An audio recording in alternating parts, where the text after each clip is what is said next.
Good evening, good evening, everyone. How are you guys doing? I hope all is well on this wonderful Wednesday.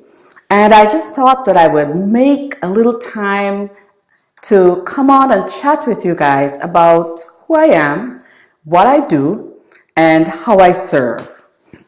If this is your first time seeing me, my name is Tabitha Liebert, and I am a conflict manager. And what that means is I teach leaders conflict resolution strategies so that they can resolve and manage conflict. And I serve by giving actionable strategies that will help them in the way they deliver their own service and improve their lives, improve the way they work, and improve even the people that they serve. So where are you joining me from on this wonderful Wednesday? Pop a little message in the comments and let me know where you guys are joining me from today. I'd love to hear. I'm joining you from Tennessee. It's wonderful weather here, sweater weather, and we're doing just fine. The winter is rolling away, and trust me, I am really glad, really glad. So as you hop on, feel free to pop a question in the comments and let me know if you have any questions or if you want to know anything about what conflict resolution is, because I get that it could be a complicated topic sometimes, but I really love delivering this service because it's a way of liberating people in many ways from the things that hold them back. So pop a question, join a conversation, and if you're watching the replay, still hop on and pop a question in the comments or join the conversation, and I'm certainly going to come back and answer them as we go along. So I hope you're ready for the ride. I hope you have a good beverage in your hand and you're ready for us to keep chatting away about conflict resolution and conflict management. So like I mentioned before, I teach leaders actionable strategies to resolve and manage conflict. And I do that as the CEO of Marshall Duke Consulting. I've been an attorney for a number of years. And after about 23 years, there was something on my mind that kept prompting me towards moving in this direction.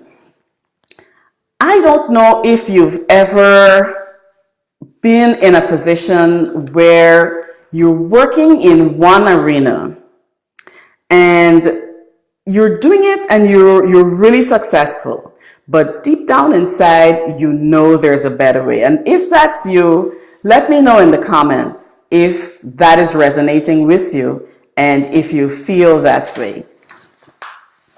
So I was working as a litigation attorney, and I was working also in the court.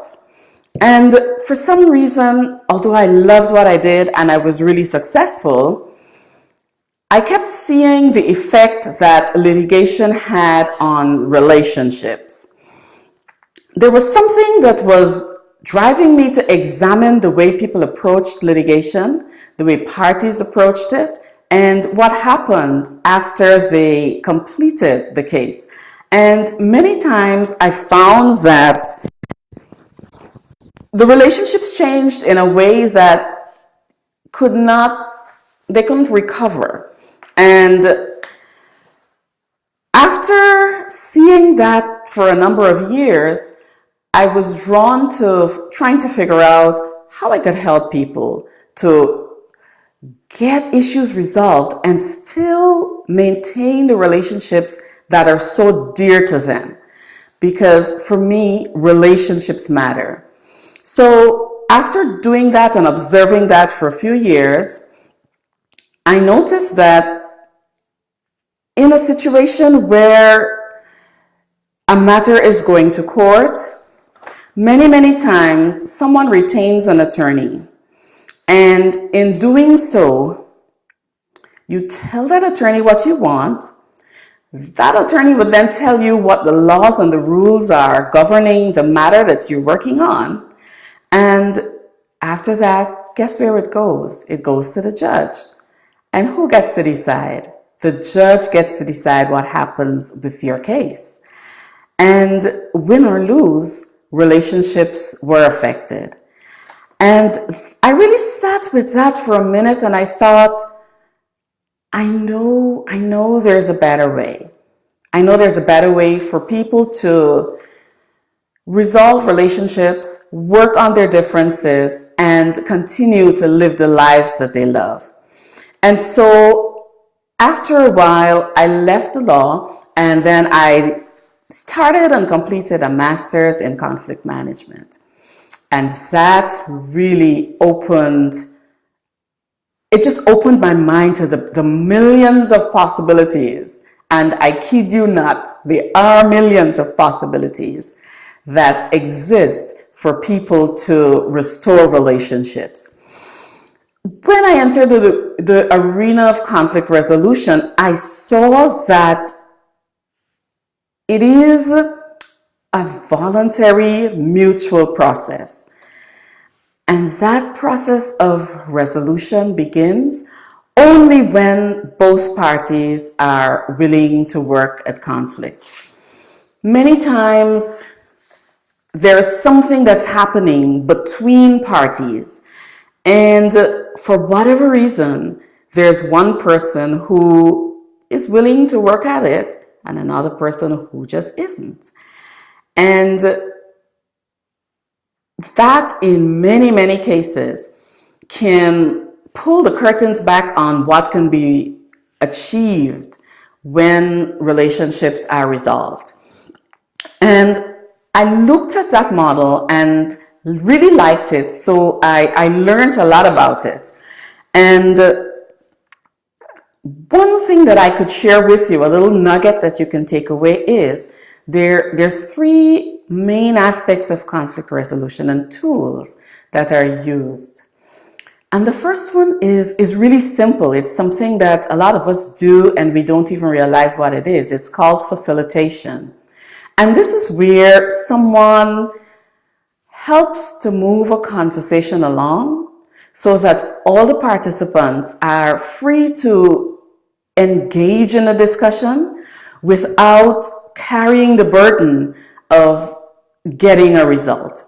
And so in a conflict resolution process, a facilitator will go into a situation and try to figure out what the end result is, the best end result is. And then the facilitator would guide the participants along and help to monitor the discussion, help to make sure that each person has a say, help to make sure that the time that is spent discussing it is efficient, and help to guide the group that's actually working on an issue, help to guide them into the best possible result that they can have. And I find that's really, really useful in corporations. It's useful in the nonprofit setting, and it's also useful in a family setting. If there's a sticky subject that you want to discuss it, but you don't want to raise it, it is a great approach to ask a facilitator to come in and help guide you through that conversation.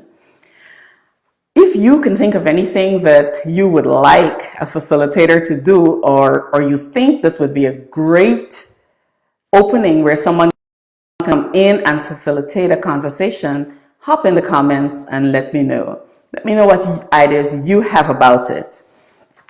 Another tool of conflict resolution, a very useful tool too, is negotiation. And on another occasion, I'll probably come back and talk a little more about negotiation. But for today, what I would say is that in conflict resolution, we look at the best way of facilitating a negotiation. We educate parties on the objectives. We help them figure out what the end result is that they want. We help them figure out what is important not only to them, but what is the priority too for the other person who is engaged in the negotiation with you.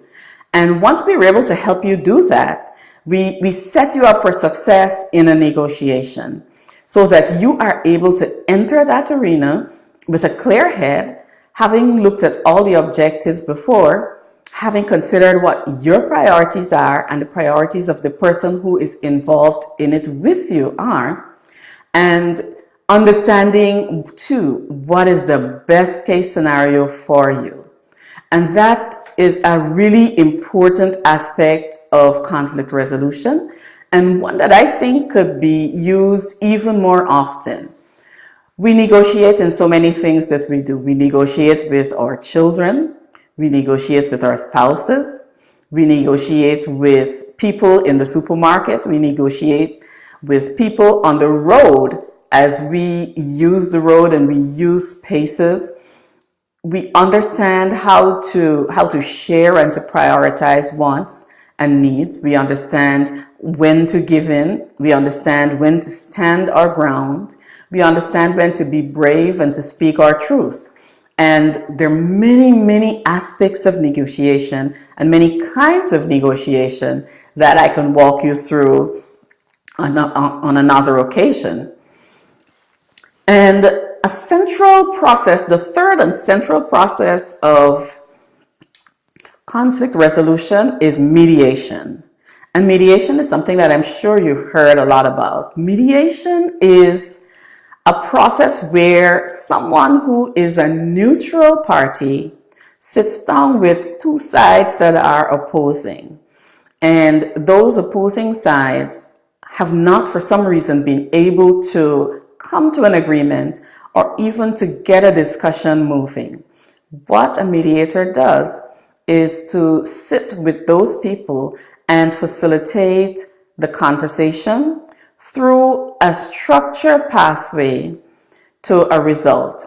And the great thing about negotiation and facilitation is that they can take you a certain way, but there's sometimes the things get a little hotter than you can handle, and you want to call someone in who is a professional and who is able to help you actually mediate a dispute. That mediator is trained, and in whatever state or jurisdiction you're working in, you should check to see that that mediator is actually licensed to do that work. And once they come in, they will be able to help the parties have a constructive conversation and mediate specifically that dispute, taking it through the stages that they're trained to take and seeing how best the parties can come to closure. Now, it is good to remember that the goal of the mediator is not to resolve the matter. The goal of the mediator is just to facilitate the discussion to see if there is going to be a resolution. So the mediator has no skin in the game. The mediator is working with the people who are concerned with that dispute and helping them to find a pathway to resolving it. And that is a more structured setting and a more formal setting than the first, which was facilitation, and the second, which was negotiation. Mediation, the third one, is a much more facilitated setting. Now, one of the things that I want to share with you about conflict is that it cannot always be resolved. There are some aspects of conflict that just can't be resolved. Now, remember a little earlier when I talked about the concept of conflict, I shared with you that conflict resolution is a voluntary process, and that process only begins when both parties are willing to learn to work at resolving conflict. Hey Carol, hey Jenny, nice to see you all. Thanks for joining. I hope everything is good with you. Yes, so regarding conflict resolution, it's a mutual process and it's a voluntary process. So there are going to be some situations where it just can't be resolved, or where one of the parties is just not interested in resolving it. And when that happens, someone who is trained as a conflict manager is able to help you with conflict management.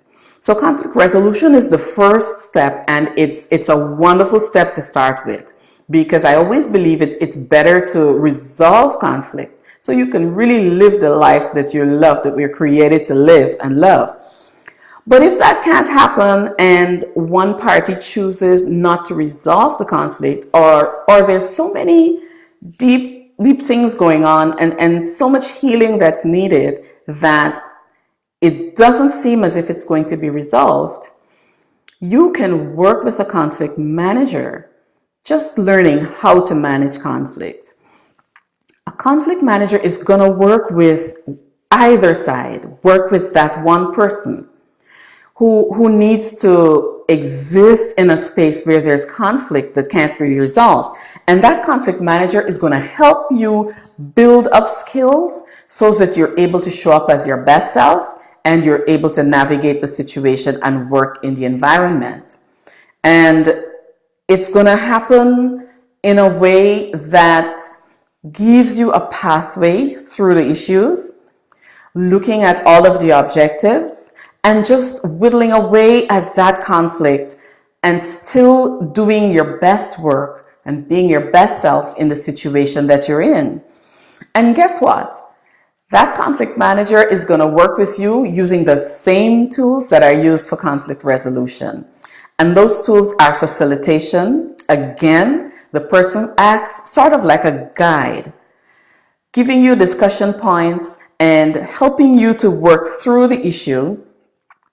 The person will help you with negotiation, and also the conflict manager is going to help you, teaching you mediation techniques so that when you are in a difficult space and you are working in an environment of conflict, you yourself are more equipped to take a neutral position and not join the fray. So these are the things that I wanted to talk about today. We just looked at the concept of conflict resolution. We looked at the fact that conflict exists practically everywhere. We looked at the fact that conflict resolution is something that is voluntary, and it can only be resolved if both parties want to resolve it, and if both parties are willing to work at a resolution.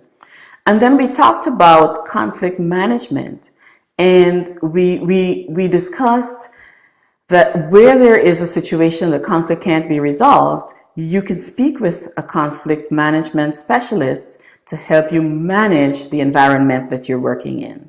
And we talked about the tools that are used in both situations. The first tool is facilitation, the second is negotiation, and the third is mediation, with being a discussion that is guided through by a neutral person. Well, thanks for joining. If you have any questions, pop them in the comments. I'm going to come back and answer questions. And if you're watching on the replay, please share by saying #replay and come back and pop in there on the comments too and share any concerns you may have, or if there's anything that you would like to hear more about, pop that in the replay also.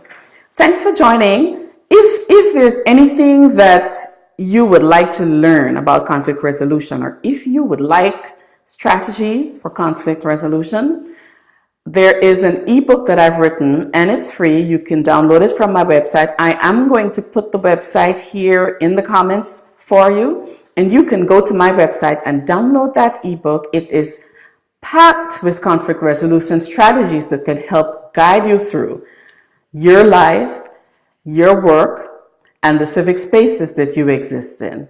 Thanks again for joining, and have a wonderful night. I'll see you in the comments.